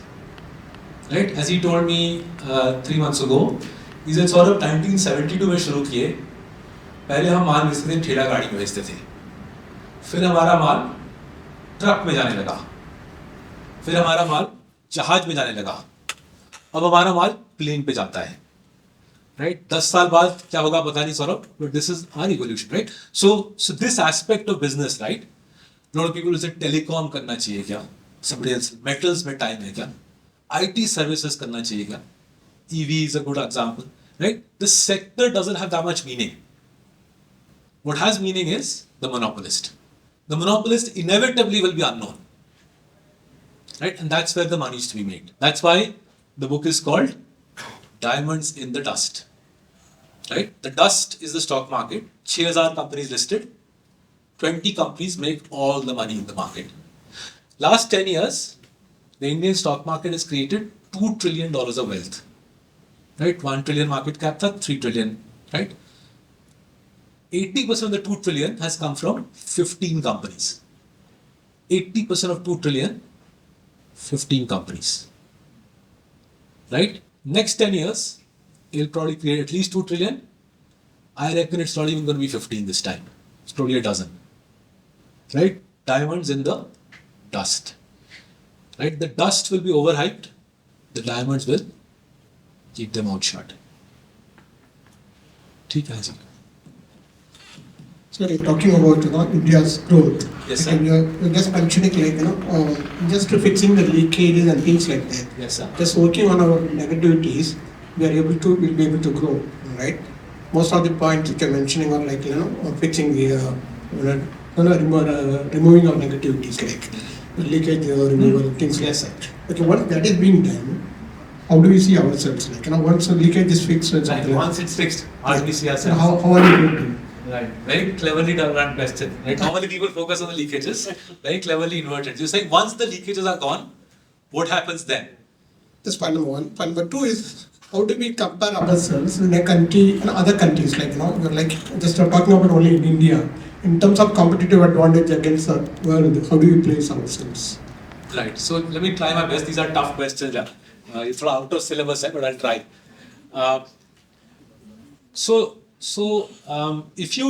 If you believe that the people who run the country, for them to stay in power, they broadly have to do the right things for the people, then the natural answer to your first question will be, as they collect more tax dollars, the current happy situation, right, which is tax revenues growing much faster than GDP, if that perpetuates, they naturally should spend that money on educating our people, right? That's the big gap, right? If you don't educate your people, then you consistently end up with skill gaps, right? Now, that's what you and I would do. I don't have the political clout to tell you that indeed is what will happen. I hope that's what will happen, that the extra dollars that they collect will be used to educate our people, both the class 10, get them to class 10 at least, and then the skill piece, lawyers, accountants, programmers, etc. But I don't have enough authority or knowledge to tell you that's indeed what will happen.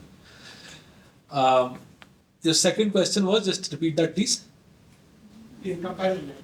So comparison, see, at the moment what we are good at, and which is easy to see, is in anything which is knowledge intensive, we are a complete standout country.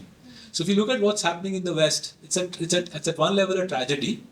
The West's birth rate peaked in the mid 60s, 64, 65. Sare Western countries, birth rate peaked in the mid 60s, which means those people are retiring today. And in a way, COVID has hastened their retirement. Then the younger cohort which is coming into the workforce in the West is chota. The retiring cohort is huge. And because the Western countries stopped immigration 5-6 years ago, they have run out of people to drive taxis, to cook food in hotels, to make coffee, right, to collect rubbish. So whether you go to America, you go to France, you go to UK, you go to anywhere in Europe, it is structural labor shortage on a colossal dimension, right? So when I go on my US work trips, रात को hotel में पहुंचता हूँ, they say सुबह you'll keep the fruit over there, the milk over there. Please make your breakfast. We don't have a cook because we can't get a cook for the breakfast session. $30 an hour, you cannot get a cook in America. Right? You land in a small town in America at 7 o'clock in the evening. अब app खोलोगे कोई taxi नहीं है. You call up various taxi companies from the airport. They'll say सारे taxi drivers truck चला रहे हैं $200,000 a year में. Right? So that piece, right, where they've screwed themselves from a labor market perspective because of right-wing politics, which meant around 2016, 2017 they stopped taking immigrants. So my parents live in England. उनके घर के पास Starbucks is बंद because they can't find a barista. Right? Central London जाओगे आप देखोगे 5 में से एक underground station बंद. They can't find a fellow to open the station. Right? So what that will do is anything which is in inverted commas non-core, all of those jobs are going to come to Hyderabad, Bangalore, Pune, Mohali, Gurgaon, right? Suburbs of Bombay. So let's take an example. This is a real example. You can read it up. So I read this 1.5 years ago. Then I realized that this is now the new paradigm. So I read in the newspapers that Virgin Atlantic has outsourced everything barring the pilots to TCS. The pilot उनके payroll पे है. I think the stewards are on their payroll. जहाँ London, New York में, and they have probably a boardroom this size. Everything else is done by TCS. Because their point is, if we do payroll really well, if we employ, say, 100 people in Swindon, outside London, to do HR, payroll, accounts, will that make any difference? It's not going to make any difference, no? You're not going to fly Virgin Atlantic because of their wonderful accounts team. So we might as well just give this to TCS, right? And if you see the accounts of Infosys TCS, the whole world is doing this. Anybody in the West who has any brains wants to either work in Silicon Valley or on Wall Street. Nobody in the West aspires to work in the accounts team, right? At whatever, Wells Fargo or Virgin Atlantic. So that entire work is coming, not will come. You go to Pune, you go to Bangalore, you go to Hyderabad, you go to Chandigarh, you will see cities exploding, right? Which is why the massive labor crunch that I'm talking about, right? So this is where we are very good, right? We can do the world's work, especially white collar work. Now, white collar work is also making pharmaceuticals and API. That's also effectively white collar in a way as well, because you need process chemists to make the intermediates and then make the churan, the active pharmaceutical ingredient, and therefore that also we are good at. Where we are weak is labor intensive, which goes back to the question the lady asked. Our minimum wage in Maharashtra is thrice that of Bangladesh. How can you make shirts in Maharashtra if your minimum wage is thrice? So all the shirts are made in Bangladesh only. In Maharashtra, they just put this thing, lining wala डालते हैं, so you can say made in India. But actually it's made in Bangladesh. This is where we are a little, because the politician will not want to lower the minimum wage. You're guaranteed to get smashed in the polls. That's where our challenge lies. If you have a solution for it, I think a lot of people in Delhi who will, jokes apart, there are a lot of people in Delhi who want to know the solution to the problems this gentleman has raised. Hi Saurabh, thanks for the insightful presentation. So, you talked about migration. So there was one number, if my memory serves me right, $27,000 millionaires left the country. So what do you see? I mean, do you see any impact? Is it because of the economics or is there any other thing? And do you see there's tremendous wealth growth happening in India for sure, wealth creation, but do you see this impacting? Is it going to be positive, negative, or neutral as far as the wealth growth is concerned? Why they left, you will have a better answer because you guys are sitting where they have come to. Right? But those that I know, though I don't know too many millionaires, जिनको जानता हूँ, big factor is lifestyle, right?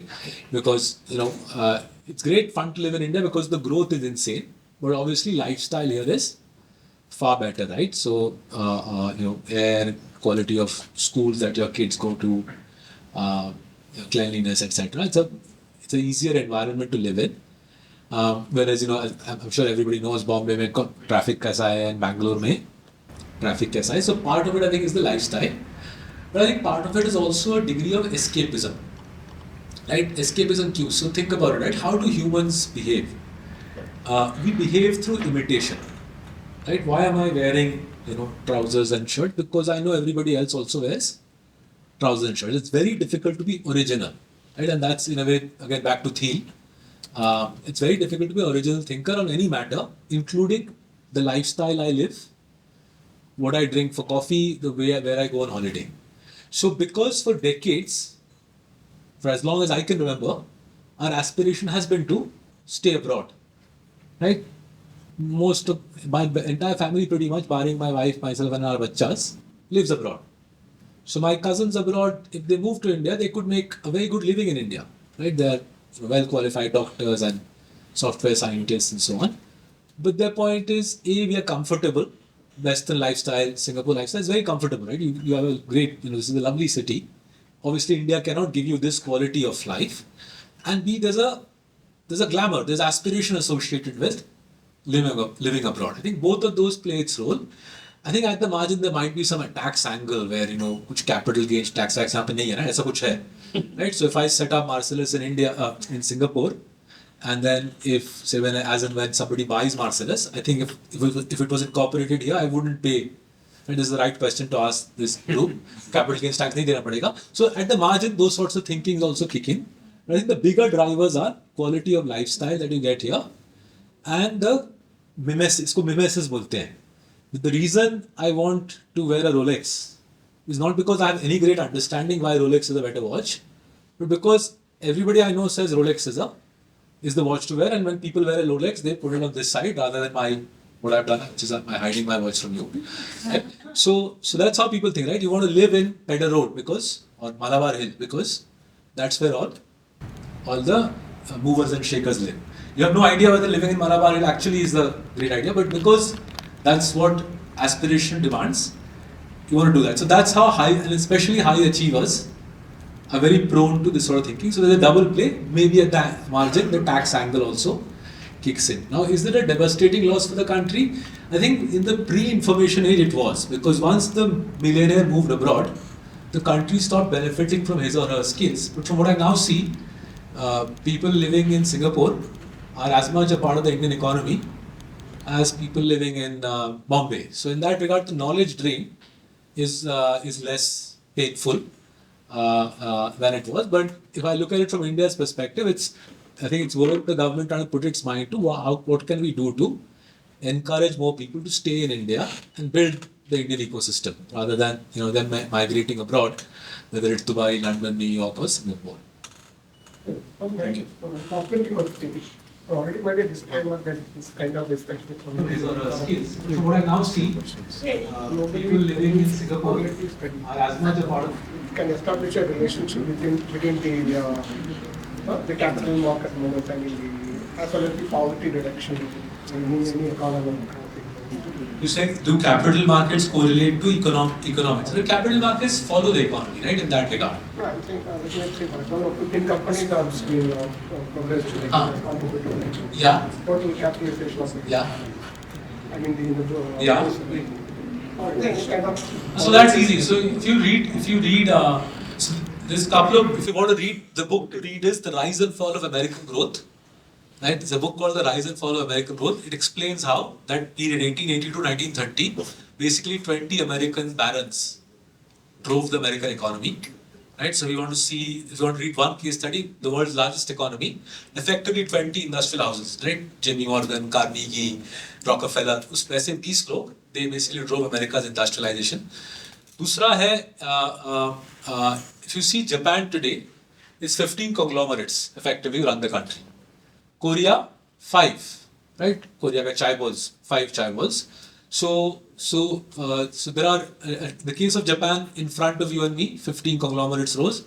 Sony, Toyota, Panasonic, etc. Korea में 5 chai balls आते हैं, Hyundai, Samsung, so on and so forth. And America के case में, Robert Gordon, The Rise and Fall of American Growth. There's a book on Japan, 1880 to 1980. The Rise of Modern Japan, which explains how 15 conglomerates came to dominate Japan. In fact, I'll give you the ulta extreme. There is no recorded precedent in economic history of, what is called euphemistically broad-based economic growth. ये हुआ नहीं है कभी.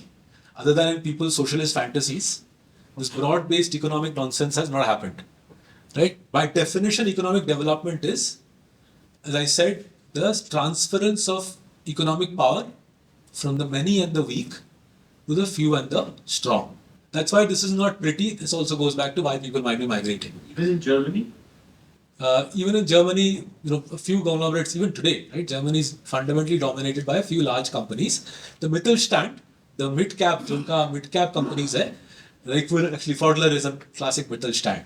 The Mittelstand came on their own more like in the 80s and 90s, after 30-40 years of German government support. I reckon if you give India another 10-20 years, we will get our equivalent of Mittelstand, which is, just say, GMM Fordler or Garware Technical जैसे companies. Just 1 minute there. In the interest of time, we'll just take 2 last questions. So we have this lady who had raised her hand first, so I'll just give her one more question. If you want to ask, you can always catch Saurabh outside during dinner. So we'll just have last 2 questions, please. Sorry. Thank you, sir. One thing to ask, do you see the same growth rate in Indian stock market if the government changes? So look, I think... No, it will not change, but still. So the way to think about it is this, right? It's worth asking what has the current government done, which has helped the growth, right? And we'll discuss some of this, right? Better infrastructure, squeeze tax evasion, banking system reform and so on. But as I mentioned, a lot of those measures, the digitization piece, for example, is fundamentally cross-party. Right? Nilekani, the leading digital architect, UPA guy. The banking system cleanup was also cross-party. Raghuram Rajan was instrumental, and Raghuram Rajan was installed by the UPA regime. Right? Now, there are other aspects to what this government has done, which are unique to the government, but those have been very well understood by the opposition. Unless the opposition has some death wish, they will copy. They will copy what the current government does. So think about like this, right? So, it's a metaphor which I find very useful. The exam question is the same exam everybody is facing, right? Like whatever, class 10 or joint entrance, sabka same exam. Somebody has gone to say Agarwal tutorials, and somebody is going to say Subramanian tutorials. Right? Therefore, the question answering style in the exam was different, depending on kaun sa tutor se wo seekh ke aaya tha. However, when results day comes, everybody is rational. They say, "Arey boss, everybody went to Subramanian tutorials. They to nailed the exam. Sare seats unko chale gaye. Right? They cleared joint entrance. Agarwal tutorial wale, we screwed up." Now, unless somebody is mad, next year, everybody will say whatever Subramanian tutorials are saying, that we have to do. Right? They're not going to say, last year we screwed up with Agarwal tutorials, let's screw up again this year with Agarwal tutorials. Right? Nobody's mad enough for that. So think of politics like that. It's an exam. Right? It's whatever, Panchayat and BMC and whatever, Lok Sabha, Rajya Sabha, etc. And everybody learns. It's a dynamic game. Unless people have a permanent death wish, they will also learn. No. And it's not very hard. It's not as if what I told you is some incredible insight on my part. The data is available. You speak to the people in the ecosystem. You can figure out what works, what wins, and people will adapt and copy. Right? And if adapting and copying makes them more successful, that's what they'll do. So think of it like that, because otherwise, kya hota hai? The question the lady is raising is very important. People say election ke baad agar change ho gaya, to बेच देंगे. And I've seen this again and again in many different countries. People react. So believe it or not, when the UPA won in 2004, the stock market corrected. ठीक है, जैसे UPA जीत गया.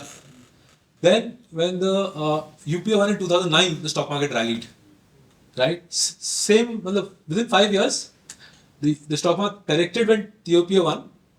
The stock market rallied when the UPA won. The stock market rallied in 2014, obviously, when the NDA won. And who knows what will happen in the future. A lot of people believe politics and economics are inextricably linked. We understand that public policy and economy are linked. But why public policy is linked to one set of people, not the other, has never been particularly apparent to me. Right? And those of you who've sort of seen how, say, Bangalore has developed, or Hyderabad has developed, or indeed even Chandigarh has developed, right? I don't think you'll attribute it to any one party. I'm happy to be told that Bangalore's development and Hyderabad's development, and Pune's development, and Chandigarh's development is one party. But somehow my experience of India doesn't suggest one party drove the development of these cities. And by the way, pretty much all of these cities have compounded real GDP growth has been 10% for 10 years, right? It's been insane growth in these cities. So Pune has grown more than 10x in 10 years actually, right? So just be a little careful of simplistic narratives. So a lot of people, I'll give you an example of a simplistic narrative. So it was early September 2019. A billionaire in Bombay, a media baron, he invited me, "Batao boss, kya karte ho tum log?" So I went to his office, overlooking Marine Drive, lovely office, but he had walled off the view, brick kar diya. I said, "Sir, lovely view, why did you block it off?" He said, "Nahi, Vastu is bad, so bricked it off." So I said, to each his own, must be a good reason he's put a brick wall in front of the view. So then I explained to him what we do, clean accounts, capital allocation, this is how we manage money. So he said, "Saurabh, this is all good. But at the moment, as per my astrologer, Rahu and Ketu are in the same place where they were when the Ketan Parekh scam broke." So I said, "So what should be done, sir?" He said, 1 year we have to wait. Then my astrologer said, planetary alignment will be perfect for investing. So I said, "Sir, fine, here's my card. Just give me a ring whenever you think planetary alignment is auspicious." So I went home. Right? Next morning I went to office. So I was sitting there quietly doing my thing. Around 12:30, calls in a wild panic. So he says, "Saurabh, Finance Minister ji has cut tax rate from 35 to 25. So I didn't even know actually that happened, but he was right. And I looked up on the screen, I did the maths on my head, and I said, our company's free cash flow, DCF will jump up by 10% because most companies in India don't. By the way, out of the BSE 500, only 60 companies consistently generate cash. The other 40 don't generate cash. If you don't generate cash, it doesn't make any difference. Tax rate 35 or 55. It's an academic exercise, right? But if you invest in companies that generate cash, obviously the valuation jumps 10%, right? You don't need to open a spreadsheet. So I said 10%, and I looked on the screen, and sure enough, 10% chad gaya. So he shouted at me, "Why didn't you tell me that Finance Minister was going to cut the tax rate?" So I said, "Sir, yeah, you said planetary alignment is wrong. Plus, anyway, she didn't call me to give me prior intimation that she was going to cut the tax rate. So, आप decide कीजिए." He says, "अभी right time है क्या?" So I said, "I don't know. I mean, it's 12:30 at the moment.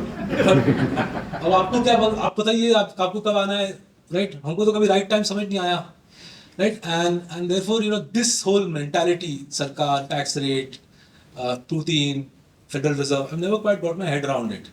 So another way to think about it, right? My son is in class 10, my daughter's in class 8. So both are at an all-time high. Right? Last year they were in class 9, that was also an all-time high. But obviously every quarter, right, my wife and I pay their school fees. We don't ask them to flunk a couple of years before we pay their school fees, right? I'm sure nobody here does, right? I'm just highlighting it to see the ridiculousness of how people think. Neither will I say, tell my son, Sarkar badal gaya hai, you leave school, now sit at home. Right? We won't, right? Because we know that whether it is children or high quality companies, they're going to do this. Now the stock price might do this, but if we do this, then we might as well look at planetary motion, right? Our job is to focus on this, and naturally this piece will be emotionally vexing. But since in my children's education, we focus on this, right? One class test, son does poorly in, we don't say now you leave school. That's not what, right? Similarly, if you have 1 year of poor performance in terms of share price movement on HDFC Bank, you don't say now HDFC Bank kabhi nahi chhoonga. What you focus on is the inherent quality of HDFC Bank's franchise or Titan's franchise, and you stay invested. And that's why this the broader question, macro, economics, politics, if you take it beyond a point, it takes you to the realms of lunacy. There's a lunacy where you find yourself looking at PE multiples and then put head and shoulders chart and astrological motion and so on. Yeah, Shen. Hi, So, you talked about GST and all these things. Do you think demonetization had a bigger role in most of the banking system cleanup, or or cashless economy, and we are doing a lot of things which happen. Secondly, what do you think gift will bring and any new angle to India growth side? So look on Demon, right? It's a debate, right? And I when it happened real time, I was very fearful, and obviously poor people were absolutely butchered, right? So in this narrative, we'll notice a common theme. Anything which is mass is a disaster in India. Anything which is class, your and my relatives, is a insanely good story. So Demon ka, the poor obviously bore the brunt, right? Because those are the fellows they stood in the bank queue for God knows how many days to get their old currency to new currency. Did it give digital a push? Almost unquestionably, yes. Did it damage those who were holding black money? I'm sure they were able to get some of their black converted to white, but clearly it put the fear of God in those who were holding black, right? And as we were discussing, right, Demon ke turant baad GST aaya, right? Demon, GST and COVID, there's a triple punch in favor of digital. Now, which is the biggest driver of digital? UPI, as I said, UPI plus RTGS plus NEFT is 45% of Indian GDP now. How much of that credit goes to Demon? How much to GST? How much to COVID? I don't know. I can't attribute it. Demon played a role, I'm sure, but whether it's the starring role or a supporting actor role, I don't know. What Demon also did was it put paid to parking kacha paisa in real estate, right? Because if you do kacha paisa in real estate, then when you sell real estate, you also have to take kacha. And now people think twice about taking black because they know A, keeping black at home is not the cleverest idea. B, what will you do when you go to the bank with the black? What will you do? And you can't buy cars or jewelry anymore with black. You can still do a little bit of jewelry through black. So the prevalence of black money in your and my strata of society clearly reduced after Demon, right? So a lot of my Delhi friends, they got rid of their businesses after Demon and they gave the money to us to manage, right? So it played a role. Whether it's the starring role in the story, I don't know. It has played a significant role. Now, gift, we also have a gift office, and we are trying our best to do more out of there. It's still a very nascent ecosystem, and a lot will depend on whether the government keeps the rules stable. It's still very new. A lot of the rules are still being created. If they keep the rules stable, if there is no hanky panky over there, and over time, people like us and our clients will develop faith that we can do more and more in gift. So we have opened an office. We got 2 people sitting there. We're beginning to do little bits of business, but at the moment we realize it's still a fluid rule book. जैसे जैसे rule book settle होता है, custodians आते हैं, lawyers आते हैं, accountants आते हैं, and the broader ecosystem develops. Hopefully 10 years out, something akin to a mini version of Singapore hopefully will come through in gift.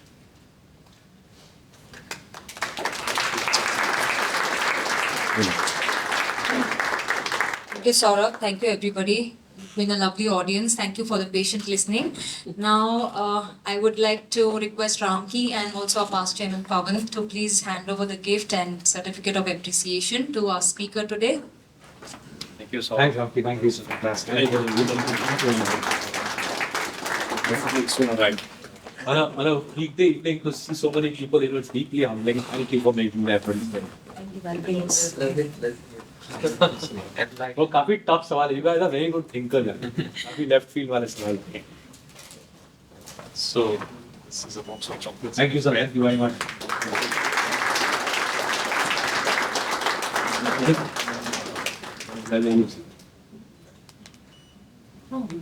Thank you.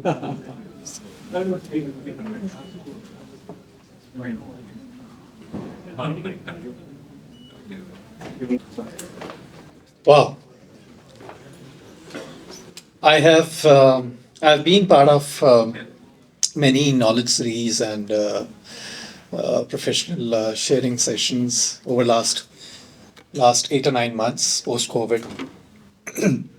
But I have not seen so many spellbound and faces with awe. That was just looking at the overall presentation and the kind of examples that you were sharing, Saurabh. So thanks a lot for taking us all through this incredible journey that we are on to. And it's great to feel a part of the journey. You are in the heart and center of it. There's a lot of inquisitivity that you have raised today.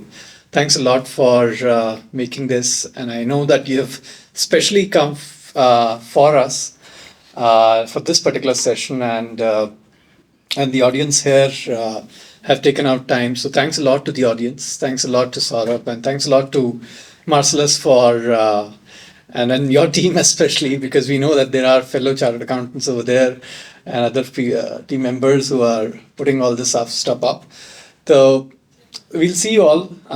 Thanks again for coming over. Thank you, Ramky, for helping us go through this session as well. Again, as a reminder, please go onto the website or use the QR code for submitting your membership for next year. We will be having a lot of these events, and I'm sure Saurabh we'll see you again in Singapore and with the chapter for many more stories. I know there are a lot we have discussed. So thanks again, and have a lovely evening. Let's move on to the dinner.